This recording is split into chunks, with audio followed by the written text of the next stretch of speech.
এডিআরই অর্থাৎ Assam direct recruitment exam এর যে গ্র্যাজুয়েট লেভেলের পরীক্ষা অনুষ্ঠিত হতে চলেছে, এই পরীক্ষার জন্য আজকের ভিডিওতে 50টি এমসিকিউ আলোচনা করব। দেখুন, আজকের ভিডিও হলো আপনাদের জন্য মক টেস্ট 2। এর পূর্বে আমরা আরও 50টি এমসিকিউ এর মক টেস্ট করেছি। আপনারা ভিডিও দেখে না থাকলে ভিডিও ডেসক্রিপশনে এবং উপরে আই বাটনে লিঙ্ক পাবেন, ওখানে গিয়ে অবশ্যই দেখে নেবেন। চলুন শুরু করি আজকের ভিডিও। দেখুন, আজকের ভিডিওতে যে সমস্ত কোয়েশ্চেন আমি পিক করেছি, এই কোয়েশ্চেন্সগুলি কিন্তু খুবই ইম্পর্ট্যান্ট আপনাদের আপকামিং এক্সামের জন্য, তাই ভিডিওকে আপনারা শেষ পর্যন্ত স্কিপ না করে অবশ্যই দেখবেন। চলুন শুরু করি আজকের এমসিকিউগুলি। কোয়েশ্চেন নাম্বার 1 দেখুন, Kamakhya temple is built by which king? কোন রাজা কামাখ্যা মন্দিরের নির্মাণ করেছিলেন? দেখুন অপশনগুলি: রুদ্রসিংহ, নরনারায়ণ, প্রমত্ত সিংহ, যোগেশ্বর সিংহ। এই প্রশ্নের কারেক্ট আনসার হয়ে যাবে অপশন বি, নরনারায়ণ। কামাখ্যা মন্দির নির্মাণ করেছিলেন নরনারায়ণ, মনে রাখবেন। তারপর দেখুন question number 2, who was the last king of Pala dynasty? মানে পাল বংশের শেষ রাজা কে? আপনারা মনে রাখবেন, পাল বংশের শেষ রাজা হলেন জয়পাল, তাই ডি হয়ে যাবে এই প্রশ্নের কারেক্ট আনসার, শুদ্ধ উত্তর। এবার question number 3, which is the world's oldest operating oil refinery? নিচের কোনটি পৃথিবীর সবচেয়ে পুরাতন তৈল শোধনাগার যা বর্তমানেও কাজ করছে? তো এই প্রশ্নের কারেক্ট আনসার হয়ে যাবে অপশনে, আপনাদের মধ্যে অনেকে জানেন, ডিগবয় অয়েল রিফাইনারি সবচেয়ে পুরাতন অয়েল রিফাইনারি যা এখন পর্যন্ত অপারেটিং আছে। তারপর question number 4, which king is known as বুড়া রাজা? বৃদ্ধ রাজা বা বুড়া রাজা নামে কোন রাজাকে জানা যায়? প্রতাপ সিংহকে বৃদ্ধ রাজা বা বুড়া রাজা নামে জানা যায়। তারপর question number 5, the Namdang stone bridge built during the reign of Rudra Singha in the year 1703 was built in which style? Namdang পাথরের পুল নির্মাণ করা হয়েছিল রুদ্র সিংহের রাজত্বকালে বা শাসনকালে 1703 খ্রিস্টাব্দে। আপনাকে বলতে হবে এই যে পুল বা সেতু, এই সেতু কোন স্টাইলে তৈরি হয়েছে? এই সেতু মনে রাখবেন আর্ক স্টাইলে বানানো হয়েছে, তাই অপশন এ হয়ে যাবে কারেক্ট আনসার।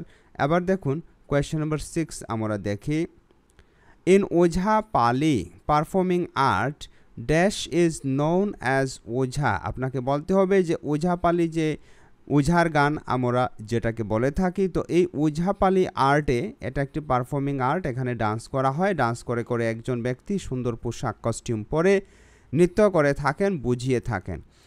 তো এখানে ওঝাকে, যে লেড আর্টিস্ট, ওই লেড আর্টিস্টকে বলা হয় ওঝা। আর ওই লেড আর্টিস্ট ওঝা যখন কোনো কিছু বলেন, কোনো সঙ্গীত উনি করেন, তখন বাকি ওনার যে আর্টিস্ট বসে থাকেন ওনারা রিপ্লাই করে থাকেন, ওনারা ওনার সাথে গান গেয়ে থাকেন।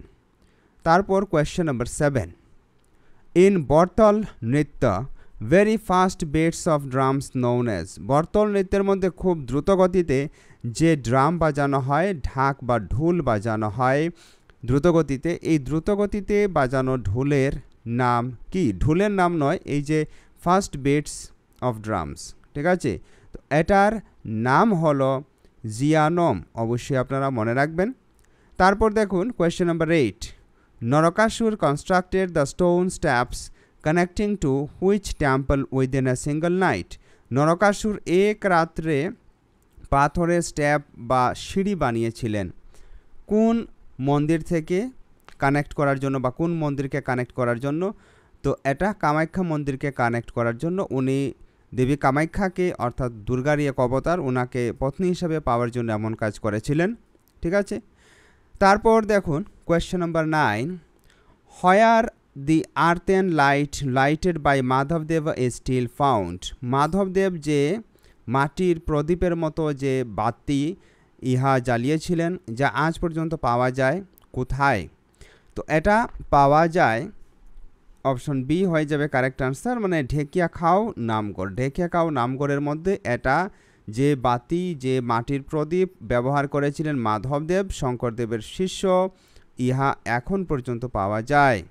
তারপর কোয়েশ্চেন নাম্বার এবার 10 দেখুন, টকা is an important Assamese musical instrument. আপনারা জানেন যে টকা হলো একটি অসমীয়া সংস্কৃতির এক গুরুত্বপূর্ণ মিউজিক্যাল ইনস্ট্রুমেন্ট, সঙ্গীতের বাদ্যযন্ত্র। It is made up of, ইহা কিসের দ্বারা তৈরি আপনাকে বলতে হবে। মনে রাখবেন টকা বাঁশের দ্বারা তৈরি। ঠিক আছে, আমি এখানে অপশন আপনাদের দেখিয়ে দিচ্ছি। দেখুন এখানে শুদ্ধ উত্তর হয়ে যাবে অপশন বি, ব্যাম্বো। টকা এই বাদ্যযন্ত্রটি অনেকটা বাঁশির মতো বাঁশ দিয়ে তৈরি। ঠিক আছে, বি হয়ে যাবে কারেক্ট আনসার এই কোয়েশ্চেনের। তারপর দেখুন question number 11, who was the director of Piyoli Phukan, the first Assamese film to get a national award. Asomiya প্রথম ছায়াছবি পিওলি ফুকন, যে ছায়াছবি একটি জাতীয় পুরস্কার পেয়েছিল, এই ছায়াছবির ডাইরেকশন বা নির্দেশন কে দিয়েছিলেন? এই কোয়েশ্চেনের কারেক্ট আনসার হয়ে যাবে অপশনে ফণী শর্মা ছিলেন পিওলি ফুকন ছায়াছবির ডাইরেক্টর। তারপর question number 12, which temple is a great centre of study of astronomy and astrology in Assam. আসামে কোন মন্দিরে অ্যাস্ট্রোনমি, দেখুন অ্যাস্ট্রোনমি শব্দের অর্থ হলো জ্যোতির্বিজ্ঞান, মানে স্পেস সায়েন্স আর কি, স্পেসের যে গ্রহ নক্ষত্র ইত্যাদির অধ্যয়নের নাম অ্যাস্ট্রোনমি। আর অ্যাস্ট্রোলজি হলো জ্যোতিষশাস্ত্র, যেমন গ্রহ নক্ষত্রের অবস্থা দেখে কার কখন ভালো সময় চলছে এটা যে বলা হয় জ্যোতিষশাস্ত্র আর কি। তো এটার জন্য বিখ্যাত যে মন্দির, এটার নাম হলো নবগ্রহ মন্দির। তো সি হয়ে যাবে এই কোয়েশ্চেনের কারেক্ট আনসার, শুদ্ধ জবাব। এবার কোয়েশ্চেন নাম্বার 13 দেখুন, who is known as the father of Assamese prose literature. Asomiya গদ্য সাহিত্যের জনক ফাদার কে? মনে রাখবেন অসমিয়া গদ্য সাহিত্যের জনক বলে বিবেচনা করা হয় ভট্টদেবকে, তাই বি হয়ে যাবে এই কোয়েশ্চেনের correct answer. Next question number 14 এবার দেখুন, in which district the Shri Surya Pahar is located. সূর্য পাহাড় কোন জেলায় অবস্থিত আপনাকে বলতে হবে। অপশনগুলি হলো ধুবড়ী, গোয়ালপাড়া, দরং, চিরাং। মনে রাখবেন সূর্য পাহাড় গোয়ালপাড়া জেলায় অবস্থিত, তাই এই প্রশ্নের শুদ্ধ জবাব হয়ে যাবে অপশন বি, গোয়ালপাড়া। নাম আপনারা অবশ্যই মনে রাখবেন। ঠিক আছে, তারপর দেখুন next question number 15, the Brahmaputra after joining Teesta river is known as. দেখুন এই যে তিস্তা নদী এটা বাংলাদেশে, ঠিক আছে, অর্থাৎ এই প্রশ্নকে কখনো কখনো এমনটা ঘুরিয়ে দেওয়া হতে পারে যে ব্রহ্মপুত্র বাংলাদেশে প্রবেশ করার পর কী নাম নিয়েছে, বা ব্রহ্মপুত্র যখন বাংলাদেশে প্রবেশ করেছে তখন এটার নাম চেঞ্জ হয়ে কি হয়েছে। তো মনে রাখবেন ব্রহ্মপুত্র বাংলাদেশে ঢোকার পর বা তিস্তা নদীর সাথে মেলার পর ব্রহ্মপুত্রের নাম হয়ে গেছে যমুনা। ঠিক আছে, তো এ হয়ে যাবে এই কোয়েশ্চেনের শুদ্ধ উত্তর। এবার কোয়েশ্চেন নাম্বার দেখুন 16, the first ever Lok Adalat was held at Guwahati high court in the year. মানে প্রথম লোক আদালত যা অনুষ্ঠিত হয়েছিল গৌহাটি হাইকোর্টে, গৌহাটি উচ্চ ন্যায়ালয়ে। তো এটা প্রথমবারের মতো অনুষ্ঠিত হয়েছিল 1988 খ্রিস্টাব্দে, তাই এ হয়ে যাবে এই কোয়েশ্চেনের কারেক্ট আনসার। এবার question number 17, which is the tallest existing temple in Assam. আপনাকে বলতে হবে নিচের 4টি মন্দিরের মধ্যে কোন মন্দিরটি সবচেয়ে উঁচু, যা এখনও বর্তমান আছে অসমে। তো অসমে এক্সিস্ট করা বা অসমে থাকা সবচেয়ে উঁচু বা সবচেয়ে লম্বা মন্দির হলো শিব টেম্পল, শিবসাগর। যে শিবসাগরের যে শিব মন্দির এটা হলো সবচেয়ে উঁচু বা সবচেয়ে টলেস্ট টেম্পল ইন আসাম। ঠিক আছে, তারপর দেখুন question number 18, in which year Assam association was formed. কত সালে বা কখন আসাম অ্যাসোসিয়েশন গঠন করা হয়। আসাম অ্যাসোসিয়েশন এর গঠন হয় 1903 খ্রিস্টাব্দে, 1903-তে। তো এই প্রশ্নের কারেক্ট আনসার হয়ে যাবে অপশন এ।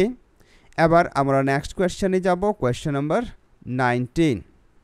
দেখুন কোয়েশ্চেন নাম্বার 19 কি বলছে, who is the first Assamese women to win the international gold medal in sports. এমন একজন অসমীয়া মহিলা যে মহিলা এক আন্তর্জাতিক সোনা জিতেছিলেন খেলায়? তো এই প্রশ্নের শুদ্ধ উত্তর কী হবে চলুন আমরা দেখে নিই। এটা নেক্সট পেজে রয়েছে। দেখুন অপশনগুলি এখানে আছে। অপশন এ হিমা দাস, তারপর অঙ্কুশিতা বড়, তারপর মোনালিসা বড়ুয়া মেহতা, তারপর মিঠু বড়ুয়া। দেখুন এই কোয়েশ্চেনের কারেক্ট আনসার হয়ে যাবে অপশন বি, মানে অঙ্কুশিতা বড় প্রথম অসমিয়া মহিলা যিনি খেলার মধ্যে আন্তর্জাতিক গোল্ড মেডেল পেয়েছিলেন। নেক্সট কোয়েশ্চেন চলুন দেখি। Question number 20, which Assamese writer is also known as উপন্যাস সম্রাট? কোন অসমিয়া লেখককে উপন্যাস সম্রাট নামে জানা যায়? অপশনগুলি একবার দেখি। শরৎচন্দ্র গোস্বামী, তারপর লক্ষ্মীনাথ বেজবড়ুয়া, তারপর রজনীকান্ত বরদলৈ, তারপর কৃষ্ণকান্ত সন্দিকৈ। দেখুন নিচের এই যে অসমিয়া লেখক, ওনাদের মধ্যে রজনীকান্ত বরদলৈকে উপন্যাস সম্রাট নামে জানা যায়। তো এই প্রশ্নের শুদ্ধ উত্তর হয়ে যাবে অপশন সি। এবার question number 21, the first sitting of Assam legislative assembly was held on? Assam legislative অ্যাসেম্বলির প্রথম সিটিং কখন অনুষ্ঠিত হয়েছিল? প্রথম অধিবেশন বা সেশন। তো এটা হয়েছিল 1937 খ্রিস্টাব্দের 7ই এপ্রিল। তো এই প্রশ্নের শুদ্ধ উত্তর হয়ে যাবে অপশন এ। ফ্রেন্ডস, ভিডিওটি আপনাদের যদি ভালো লাগে তাহলে অবশ্যই ভিডিওকে লাইক করে আমাদেরকে মোটিভেট করবেন। আপনার মনে যদি কোনো ডাউট, কোনো কোয়ারিজ থাকে তাহলে আপনি অবশ্যই কমেন্ট বক্সে লিখে আমাদের সাজেস্ট করতে পারেন। দেখুন question number 22, the treaty of Yandabo signed between East India Company and which one of the following kings? আপনাকে বলতে হবে যে ইয়ান্ডাবু চুক্তি কাদের মধ্যে হয়েছিল? ইস্ট ইন্ডিয়া কোম্পানি এবং অন্য কার মধ্যে? দেখুন ইস্ট ইন্ডিয়া কোম্পানি এবং বার্মিজ রাজার মধ্যে হয়েছিল ইয়ান্ডাবু চুক্তি বা ইয়ান্ডাবু সন্ধি। তো এটা অনুষ্ঠিত হয়েছিল বা এই চুক্তি কখন স্বাক্ষরিত হয়েছিল? এটা স্বাক্ষরিত হয়েছিল 1826 খ্রিস্টাব্দে। এটাও অবশ্যই আপনারা মনে রাখবেন। আর আপনারা খেয়াল রাখবেন যে ইয়ান্ডাবু চুক্তি হয়েছিল বা ইয়ান্ডাবু সন্ধি হয়েছিল বার্মার রাজা এবং ইস্ট ইন্ডিয়া কোম্পানির মধ্যে। ঠিক আছে। তারপর next question, question number 23, the Assam Public Service Commission regulation was promulgated in exercise of the power? তো আসাম পাবলিক সার্ভিস কমিশন অর্থাৎ এপিএসসি যে পরীক্ষা অনুষ্ঠিত হয়ে থাকে, এপিএসসি যে সমস্ত পরীক্ষা কন্ডাক্ট করে থাকে এটা আর কি। তো এপিএসসি যে নিজের ক্ষমতা পেয়েছিল, নিজের যে এপিএসসি আজ যেরকম অ্যাক্টিভিটিস করছে, যেরকম এক্সাম কন্ডাক্ট করাচ্ছে, তো এরা প্রথমবার কখন এপিএসসিকে এ ধরনের ক্ষমতা দেওয়া হয়েছিল আপনাকে বলতে হবে। তো এটা 1951 খ্রিস্টাব্দে এপিএসসিকে এভাবে রেগুলেশন অ্যাক্টের মাধ্যমে কী করা হয়েছিল? পাওয়ার দেওয়া হয়েছিল। তো এ হয়ে যাবে কারেক্ট আনসার। আবার question number 24, in which year the Assam rain was separated from? এটা রেইন নয়, এটা রিজন হবে, ভুল বললাম। Separated from the Bengal Presidency as north east frontier. দেখুন কখন আসাম রিজনকে অর্থাৎ অসম প্রদেশকে বেঙ্গল প্রেসিডেন্সি থেকে নর্থ ইস্ট ফ্রন্টিয়ার হিসাবে আলাদা করা হয়? তো এটা আলাদা করা হয় 1874 খ্রিস্টাব্দে। বি হয়ে যাবে কারেক্ট আনসার। তারপর question number 25, under the government of India act 1935 the total number of members in the Assam legislative assembly ওয়াজ?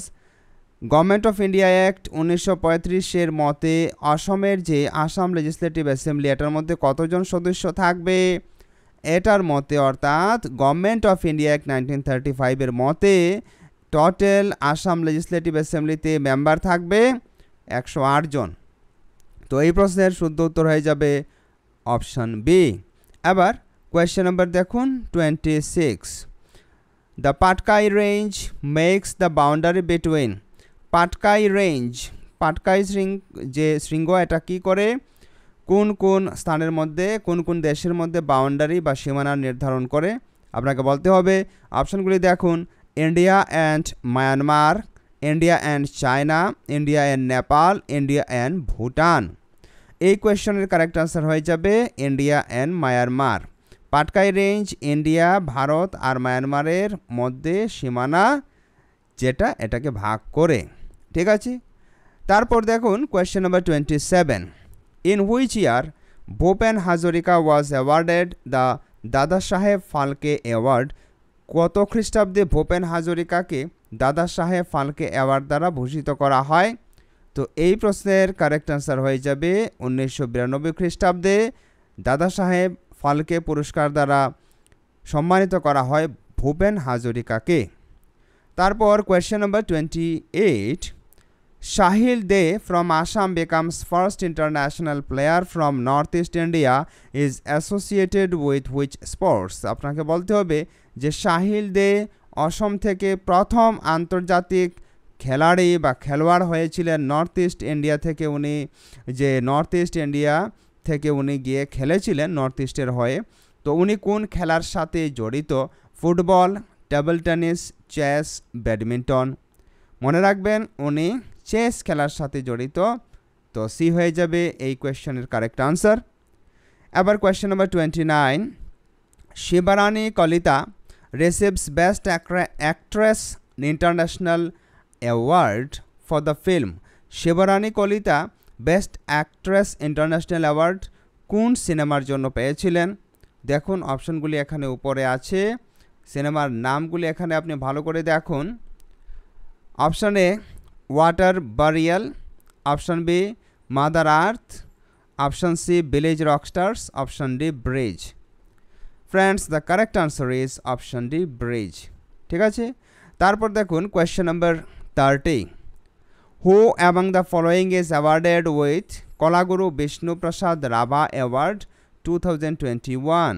অর্থাৎ 2021 খ্রিস্টাব্দে কাহাকে কলাগুরু বিষ্ণু রাভা পুরস্কার দ্বারা সম্মানিত করা হয়? অপশনগুলি দেখুন, পূর্ণিমা দেবী বর্মন, রিমা দাস, সোনারাম নাথ, জিতেন হাজরিকা। এই কোয়েশ্চেনের কারেক্ট আনসার হয়ে যাবে সোনারাম নাথ, অপশন সি। তারপর question number 31, award winning novels Patal Bhairavi and Kayakalpa is written by which of the following writer who recently passed away due to COVID-19? Award winning novels, যে পুরস্কার বিজয়ী নভেল রচনা করেছিলেন, উপন্যাস রচনা করেছিলেন পটল ভৈরবী আর কায়াকল্প, এই দুটি কোন ব্যক্তির দ্বারা রচনা করা হয় যে কোভিড-19 এই যে নতুন এক অসুখ, এই অসুখে মারা গিয়েছিলেন? এই প্রশ্নের শুদ্ধ উত্তর কী হবে চলুন অপশনগুলি দেখি। Debeswar Doloi, Homen Borgohain, Lakshminandan Bora, none of this. দেখুন এই কোয়েশ্চেনের কারেক্ট আনসার হলো অপশন সি, লক্ষ্মীনন্দন বরা। তারপর question number 32, Assam recently add which of this following item in the flood relief material list? Assam সদ্য কী করেছে ফ্লাড রিলিফ ম্যাটেরিয়ালের লিস্টে আরও নতুন এক আইটেম, নতুন এক সামগ্রী জুড়ে দিয়েছে। এই সামগ্রী কি? এই সামগ্রী হলো স্যানিটারি ন্যাপকিনস, ঠিক আছে। তো সি হয়ে যাবে এই কোয়েশ্চেনের কারেক্ট আনসার। এবার কোয়েশ্চেন নাম্বার 33 আমরা চেক করব চলুন। Which north eastern boxer secures 5th successive medal at Asian boxing championships? দেখুন এশিয়ান বক্সিং চ্যাম্পিয়নশিপে কোন নর্থ ইস্টের বক্সার পঞ্চম স্থান লাভ করেছিলেন, পঞ্চম মেডেল লাভ করেছিলেন? দেখুন অপশনগুলি, মেরি কম, শিব থাপা, এল বরগোহাঁই, এন মিসা। তো এই কোয়েশ্চেনের কারেক্ট আনসার হয়ে যাবে শিব থাপা, বি হবে কারেক্ট আনসার। তারপর question number 34, which animal has recently resurfaced in India in Mizoram's Pualdrang Sanctuary after a gap of 108 years? নিচের কোন এলিমেন্টকে, কোন জীবকে মিজোরামের পুয়ালড্রাং স্যাংচুয়ারি থেকে, পুয়ালড্রাং অভয়ারণ্য থেকে কী করা হয়? রিসারফেসড, অর্থাৎ এই যে অ্যানিমেল এটাকে পুনরায় খুঁজে বের করা হয়, পুনরুদ্ধার করা হয় 108 বছর পর। দেখুন অপশনগুলি কী কী আছে এখন আমরা দেখি। স্নো লিওপার্ড, তারপর Doria's foam nesting tree frog, Yamuna dolphins, hyena. তো এই প্রশ্নের শুদ্ধ উত্তর হয়ে যাবে option B, Doria's foam nesting tree frog. এটা গাছের এক প্রকারের খুব সুন্দর দেখতে ব্যাঙ আর কি। তারপর দেখুন question number 35, the scheme will provide financial assistance of ₹830 per month as directly benefit transfer DBT to the bank accounts of women under the Jan Dhan Yojana. Name of the scheme was Arunodoy, Anuradha, Arohan, আগ্রহী। এই স্কিমের নাম কি? দেখুন আসামে এক scheme launch করা হয় যে স্কিমের মাধ্যমে মহিলাদের 830 টাকা করে মাসিক পাঠানো হয় ডাইরেক্টলি ব্যাংক অ্যাকাউন্টে। এটা বর্তমানে বোধহয় 1250 টাকা হয়ে গিয়েছে। তো এই স্কিমের নাম হলো অরুণোদয়, যা আমাদের মুখ্যমন্ত্রী মহোদয় লঞ্চ করেছেন। তারপর কোয়েশ্চেন নাম্বার দেখুন 36, gibbon wildlife sanctuary is located এট। দেখুন আমাদের অসমে যে সমস্ত ন্যাশনাল পার্ক আর যে সমস্ত ওয়াইল্ড লাইফ স্যাংচুয়ারি রয়েছে এগুলি আপনারা অবশ্যই মনে রাখবেন। তো মনে রাখবেন আমাদের অসমে মোট 7টি ন্যাশনাল পার্ক রয়েছে, 7টি এনপি রয়েছে। এখানে এনপি মানে ন্যাশনাল পার্ক। এই 7টি ন্যাশনাল পার্ক কি আমি আপনাদের নাম বলে দিচ্ছি, অবশ্যই আপনারা নোট ডাউন করবেন। কাজিরাঙ্গা, তারপর ওরাং, তারপর রাইমোনা, তারপর Dihing Patkai, Manas national park, Nameri national park, Dibru Saikhowa national park. এই 7টি ন্যাশনাল পার্ক জাতীয় উদ্যান আমাদের রাজ্য অসমে রয়েছে। এরই সাথে দেখুন যখন ওয়াইল্ড লাইফ স্যাংচুয়ারির কথা আসবে, অভয়ারণ্যের কথা আসবে, তখন আমাদের অসম রাজ্যে মোট 17টি ওয়াইল্ড লাইফ স্যাংচুয়ারিজ রয়েছে, অর্থাৎ অভয়ারণ্য রয়েছে।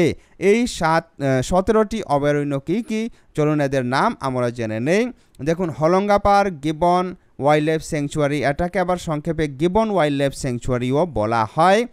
এটা কোন ডিস্ট্রিক্টে আছে এটা আপনারা মনে রাখবেন, এটা জোরহাটে রয়েছে। তো সি হবে এই প্রশ্নের কারেক্ট আনসার, তবু আমি বাকি ইনফরমেশন দিয়ে দিচ্ছি।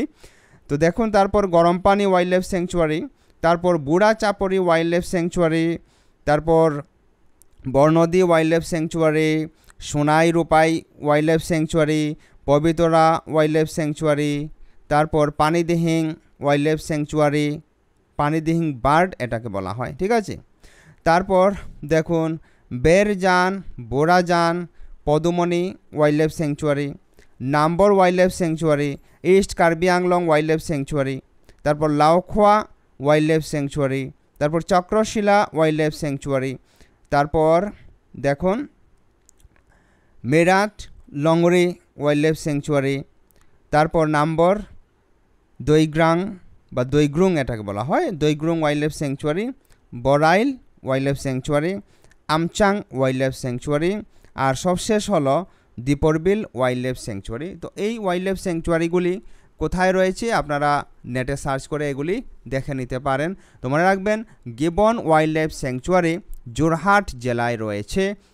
তারপর কোয়েশ্চেন নাম্বার দেখুন 37, how many agro climatic zones are there in Assam. তো আসামে অ্যাগ্রো ক্লাইমেটিক জোন কতটি রয়েছে? অ্যাগ্রো ক্লাইমেটিক জোন মানে কৃষি কাজ করার জন্য যে আবহাওয়ার দরকার হয়, এই আবহাওয়ার উপর ভিত্তি করে আসামকে কতটি জোনে ভাগ করা হয়েছে? 6টি জোনে ভাগ করা হয়েছে। তো সি হয়ে যাবে এই প্রশ্নের কারেক্ট আনসার। তারপর কোয়েশ্চেন নাম্বার 38 দেখুন, Buddhist texts are divided into 2 categories, one is Pali text and another is.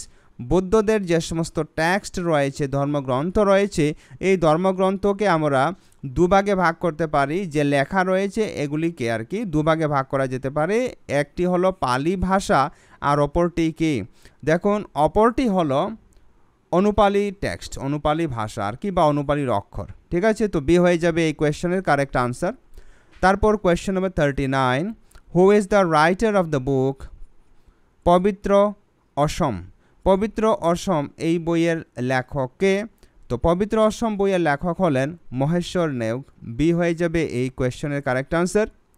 তারপর question number 40, which of the following topped the list of agricultural and allied products exports from Assam in 2020-2021। 2020-21 এই বর্ষে financial ইয়ারে agricultural সামগ্রীর মধ্যে কোন সামগ্রী সবচেয়ে বেশি আসাম থেকে বাইরে এক্সপোর্ট করা হয়? চলুন প্রথমে আমরা অপশনগুলি দেখে নিই। নেক্সট পেজে রয়েছে অপশনগুলি। তো অপশনগুলি হলো ফ্রুটস, তারপর জ্যাগারি, তারপর নন বাসমতি রাইস, তারপর অয়েল সিডস। দেখুন the correct answer is non basmati rice, C হয়ে যাবে উত্তর। তারপর কোয়েশ্চেন নাম্বার 41 দেখুন কি বলছে, which district of Assam is famous for its ivory carving? নিচের কোন জেলা আসামের বিখ্যাত কিসের জন্য? আইভরি কার্ভিংয়ের জন্য বিখ্যাত। তো আইভরি কার্ভিংয়ের জন্য বিখ্যাত হলো বরপেটা, ঠিক আছে। তারপর দেখুন question number 42, currently the number of national parks in Assam is? বর্তমানে অসমে ন্যাশনাল পার্ক মানে জাতীয় উদ্যানের সংখ্যা কত? তো বর্তমানে আসামে মোট কতটি জাতীয় উদ্যান রয়েছে? 7টি, সি হয়ে যাবে কারেক্ট আনসার। এইমাত্র আমি নাম আপনাদের বলে দিয়েছি। তারপর question number 43, affordable nutrition and nourishment assistance অন্ন যোজনা এইমস এট প্রোভাইডিং। এই যে অ্যাফোর্ডেবল নিউট্রিশন আর নারিশমেন্ট অ্যাসিস্ট্যান্স, এই যোজনা কিসের জন্য করা হয়েছে? কি প্রোভাইড করার জন্য? Rice, wheat, sugar, kerosene. তো এই কোয়েশ্চেনের কারেক্ট আনসার হয়ে যাবে রাইস, অন্ন অর্থাৎ চাউল প্রদান করার জন্য এই যোজনা বানানো হয়েছে। এবার দেখুন question number 44, name the representative of Assam to take part in the Dandi march. Dandi যাত্রায়, যে আপনারা জানেন মহাত্মা গান্ধীর নেতৃত্বে হয়েছিল ডান্ডি মার্চ, ঠিক আছে। এই ডান্ডি যাত্রায় অসম থেকে একজন ব্যক্তি অংশগ্রহণ করেছিলেন। আপনাকে বলতে হবে এই ব্যক্তির নাম কি। দেখুন অপশনগুলি কি বলছে, লীলাধর বড়ুয়া, তারপর চন্দ্রকুমার আগরওয়ালা, তরুণরাম ফুকন, তারপর মানিকলতা বড়ুয়া। দেখুন এই কোয়েশ্চেনের কারেক্ট আনসার হবে লীলাধর বড়ুয়া। অসম থেকে যে ব্যক্তি গিয়ে ডান্ডি মার্চে অংশগ্রহণ করেছিলেন উনি হলেন লীলাধর বড়ুয়া। নাম অবশ্যই আপনারা মনে রাখবেন। তারপর দেখুন question number 45, what is the tutelary deity of the Ahoms called? এটা আহোমরা যে এক পূজা করত, ওই যে প্রধান কোন দেবতার পূজা করত আহোমরা? তো এটা হয়ে যাবে শুদ্ধ উত্তর চোমদেও, ঠিক আছে। তারপর কোয়েশ্চেন নাম্বার 45, এরপর 46 দেখুন, দ্য লাস্ট রুলার অফ চুতিয়াস ওয়াজ। চুতিয়া বংশের শেষ শাসকের নাম কি? চুতিয়া বংশের শেষ শাসক হলেন নীতিপাল, এ হয়ে যাবে কারেক্ট আনসার। তারপর question number 47, who was the first governor of Assam prior to independence?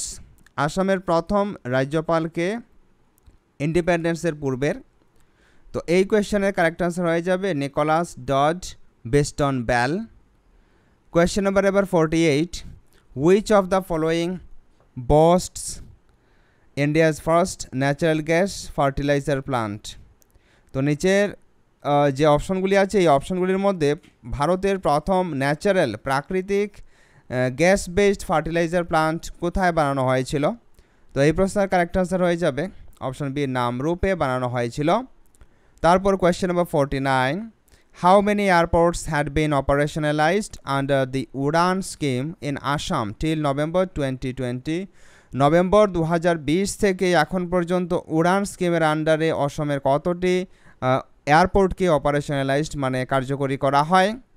এই প্রশ্নের কারেক্ট আনসার হয়ে যাবে 3টি, অর্থাৎ অপশন এ।